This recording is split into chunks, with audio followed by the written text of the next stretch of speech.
Celephais.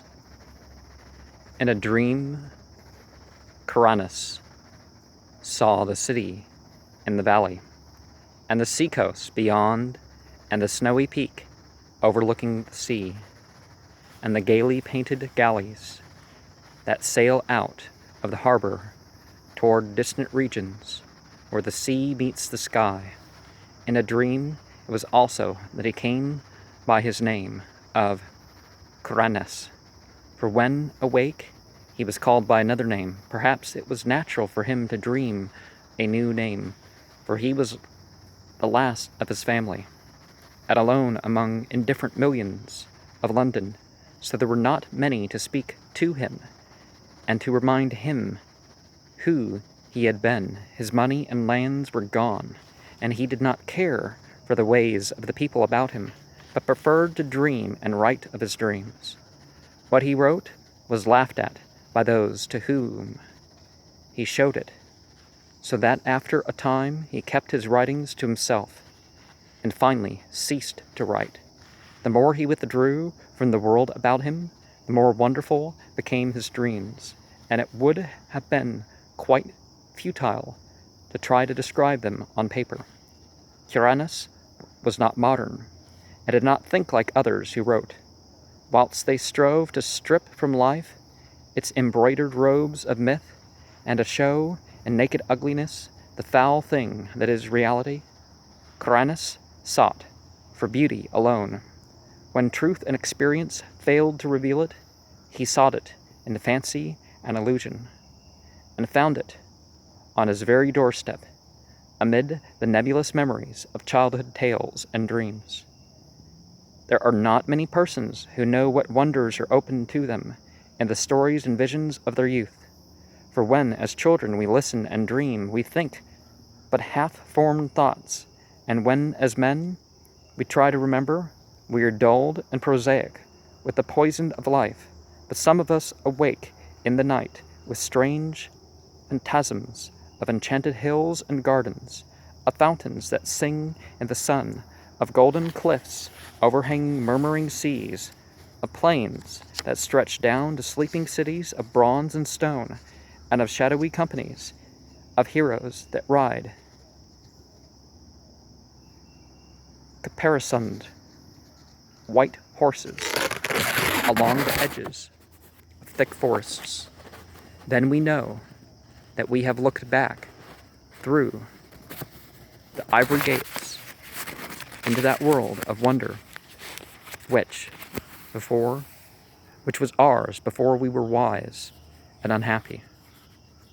Well, just like innocence and knowledge are not quite the same thing, innocence and unhappiness are not quite the same thing, too. Unhappiness and knowledge, innocence and knowledge, you don't lose innocence or you don't lose happiness just because you know. Perhaps that's where you gang it.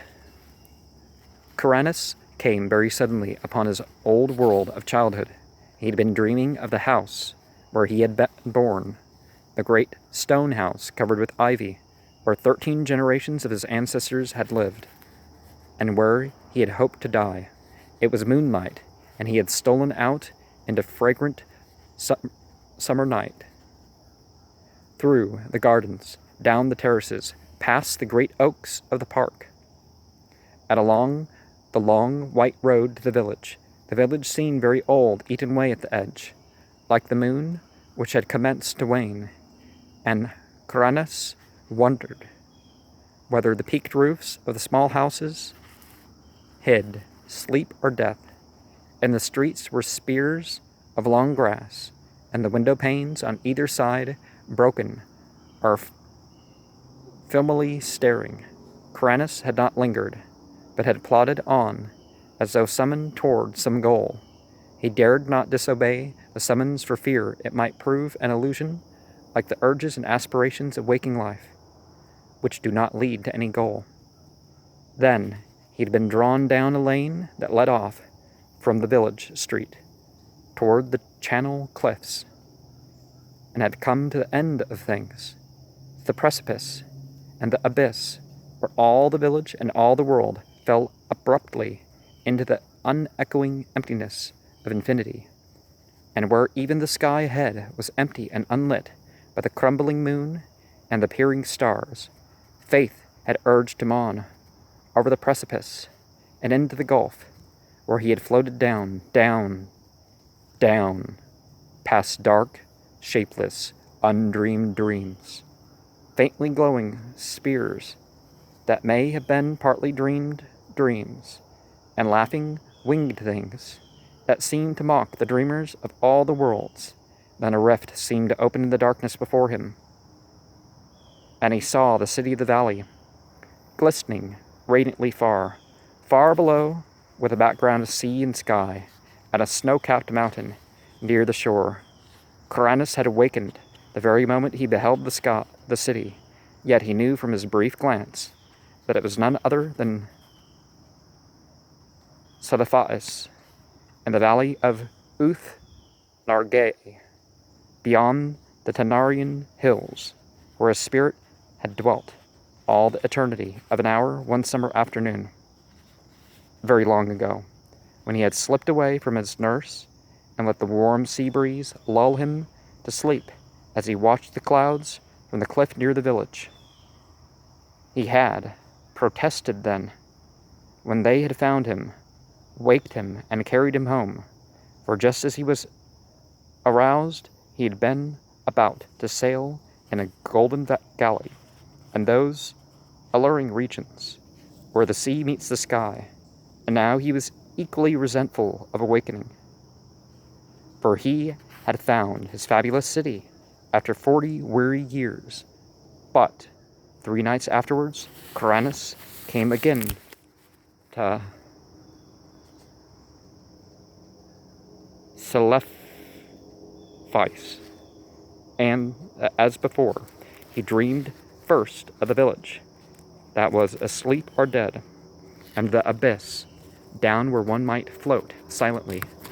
Then the rift appeared again, and he beheld the glittering minarets of the city, and saw the graceful galleys riding at anchor in the blue harbor, and watched the ginkgo trees of Mount Aran swaying in the sea breeze. But this time he was not snatched away, and like a winged beast settled gradually over a grassy hillside till finally at his feet rested gently on the turf. He had indeed come back to the valley of Uth Nargai, and the splendid city of Celephais.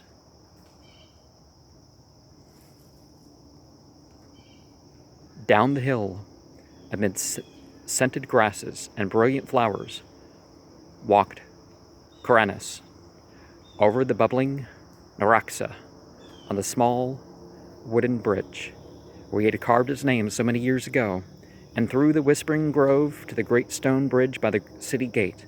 All was as of old.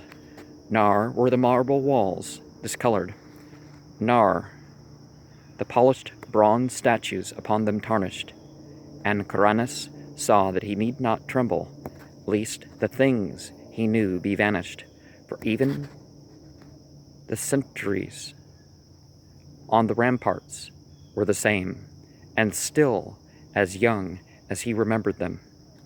When he entered the city, past the bronze gates, and over the onyx pavements, the merchants and camel drivers greeted him as if he had never been away, and it was the same at the turquoise temple of Nath Horthath, where the orchid-wreathed priests told him that there was no time in Uth Nargae, but only perpetual youth. Then Coronis walked through the streets of pillars to the seaward wall, where gathered the traders and sailors and strange men from the region where the sea meets the sky. That was a street of pillars, but there he stayed long, gazing out over the bright harbor, where the ripples sparkled beneath an unknown sun, and where rode lightly the galleys from far places over the water, and he gazed upon Mount Aran, rising regally from the shore, its tower slopes green with swaying trees, and its white summit touching the sky. More than ever, Coranus wished to sail in a galley to the far places of which he had heard so many strange tales, and he sought again the captain who had agreed to carry him so long ago. He found the man, Athib, sitting on the same chest of spice he had set upon before, and Athib seemed not to realize that any time had passed. Then the two oared to galley in the harbor, and giving orders to the oarmen, commenced to sail out into the billowy Carinarian Sea that leads to the sky. For several days they glided undulatingly over the water, till finally they came to the horizon where the sea meets the sky. Here the galley paused not at all, but floated easily in the blue of the sky, among fleecy clouds tinted with rose, and far beneath the keel Coranus could see strange lands and rivers and cities of surpassing beauty, spread indolently in the sunshine, which seemed never to lessen or disappear. At length, Athib told him that their journey was near its end, and that they would soon enter the harbor of Serenian, the pink marble city of the clouds, which is built on that ethereal coast where the west wind flows into the sky. But as the highest of the city's carven towers came into sight, there was a sound somewhere in space, and Coranus awaked in his London garret. For many months after that, Coranus sought the marvelous city of Celephais and its sky-bound galleys in vain. And though his dreams carried him to many gorgeous and unheard-of places, no one whom he met could tell him how to find Uth Nargae beyond the Tanarian hills. One night he went flying over dark mountains where there were faint, lone campfires at great distances apart, and strange shaggy herds with tinkly bells on the leaders. And in the wildest part of this hilly country, so remote that few men could ever have seen it, he found a hideously ancient wall, a causeway of stone zigzagging along the ridges and valleys, too gigantic ever to have risen by human hands, and of such a length that neither end of it could be seen. Beyond that wall, in the grey dawn, he came to a land of quaint gardens and cherry trees. And when the sun rose, he beheld such beauty of red and white flowers, green foliage and lawns, white paths, diamond brooks, blue lakelets, carven bridges, and red-roofed pagodas, that he for a moment forgot that Celephais in sheer delight. But he remembered it again when he walked down a white path toward a red-roofed pagoda, and would have questioned the people of this land about it, had he not found that there were no people there, but only birds and bees and butterflies. On another night, Coranus walked up a damp stone spiral stairway endlessly, and came to a tower window overlooking a mighty plain and river lit by the full moon. And in the silent city that spread away from the river bank, he thought he beheld some feature or arrangement which he had known before. He would have descended and asked the way to Uth Nargae, had not a fearsome aurora sputtered up from some remote place beyond the horizon, showing the ruin and antiquity of the city, and the stagnation of the reedy river, and of the death lying upon the land, as it had lain since King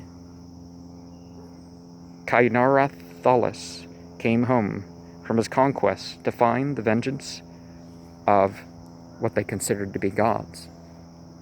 So Caranis sought fruitlessly for the marvelous city of Celephais and its galleys that sail to Serenion in the sky, meanwhile seeing many wonders, and once barely escaping from the high priest, not to be described, which wears a yellow silken mask over its face, and dwells all alone in a prehistoric stone monastery in the cold desert plateau of Leng. In time, he grew so impatient of the bleak intervals of day that he began buying drugs in order to increase his periods of sleep. Hashish helped a great deal, and once sent him to a part of space where form does not exist, but where glowing gases study the secrets of existence. And a violet-colored gas told him that this part of space was outside what he called infinity. The gas had not heard of planets and organisms before. Probably not that either. But identified Caranis merely as one from the infinity where matter, energy, and gravity and gravitation exist. Caranis was now very anxious to return to minaret-studded Celephais and increased his doses of drugs, but eventually he had no more money left and could buy no drugs. Then one summer day, he was turning out of his garret and wandered aimlessly through the streets, drifting over a bridge to a place where the houses grew thinner and thinner. And then it was there that fulfillment came. And then he met the cortege of knights come from Celephais to bear him thither forever. Handsome knights they were, astride roan horses and clad in shining armor, with tabards of cloth of gold, curiously emblazoned. So numerous were they that Caranis almost mistook them for an army, but they were sent in his honor, since it was he who had created Uth Nargae in his dreams, on which account he was now to be appointed its chief, as if he was their chief god forever. More.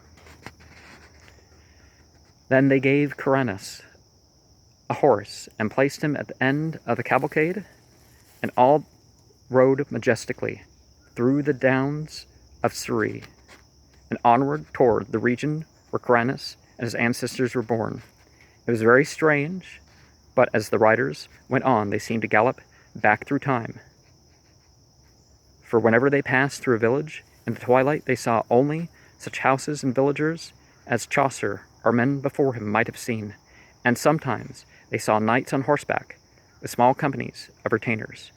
When it grew dark, they traveled more swiftly, till soon they were flying uncannily, as if in the air. In the dim dawn, they came upon the village, which Caranis had seen alive in his childhood, and asleep or dead in his dreams. It was alive now, and early villagers curtsied as the horsemen clattered down the street and turned off into the lake that ends in the abyss of dreams. Caranis had previously entered that abyss only at night, and wondered what it would look like by day.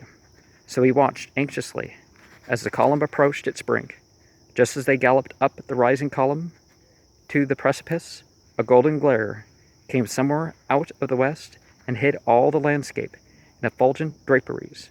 The abyss was a seething chaos of roseate and cerulean splendor, and invisible voices sang exultantly as the nightly entourage plunged over the edge and floated gracefully down past glittering clouds and silvery coruscations. Endlessly down the horsemen floated, their chargers pawing the aether as if galloping over golden sands, and then the luminous vapors spread apart to reveal a greater brightness, the brightness of the city Celephais, and the seacoast beyond, and the snowy peak overlooking the sea, and the gaily painted galleys that sail out of the harbor toward distant regions where the sea meets the sky. And Caranus reigned thereafter over Uth, Nargate, and all the neighboring regions of Dream, and held his court alternately in Celephais and in the cloud-fashioned Serenian. He reigns then still, and will reign happily forever, though below the cliffs at Innsmouth the channel tides played mockingly with the body of a tramp who had stumbled through the half-deserted village at dawn, played mockingly, and cast it upon the rocks by the ivy-covered Trevor Towers, where a notably fat and especially offensive millionaire brewer enjoys the purchased atmosphere of extinct nobility. I don't know if this term is appropriate, but the Saracens and the Caliphate, this could be a projection of all that. In any semblance of an Islamic caliphate, you don't have polytheism and some other things perhaps, but you kind of think of this as kind of relating that, you know. Islam has that white flag of mastery, the caliphate or self-mastery, whichever, whether it's collective or personal, that's what the white flag is, and it kind of takes the red flag of either martyrdom or a life that has been given over while living, minarets and all that stuff. Not quite. I'm not saying that he's exactly conveying that. I'm not saying that Lovecraft didn't know what Islam was, or just made wild guesses that he heard from clergymen saying, oh, they're pagans and they worship this and that and the other. And they, well, most groups were, so even if he believed that, it's like, what reason did he have to think that it was different from any else unless he personally knew people? And that's the thing. Whatever faith or non-faith you are, it's important to kind of convey, because you may think people know how to react to your people or know what your people are, but they may not, and it can be bad for you and your people.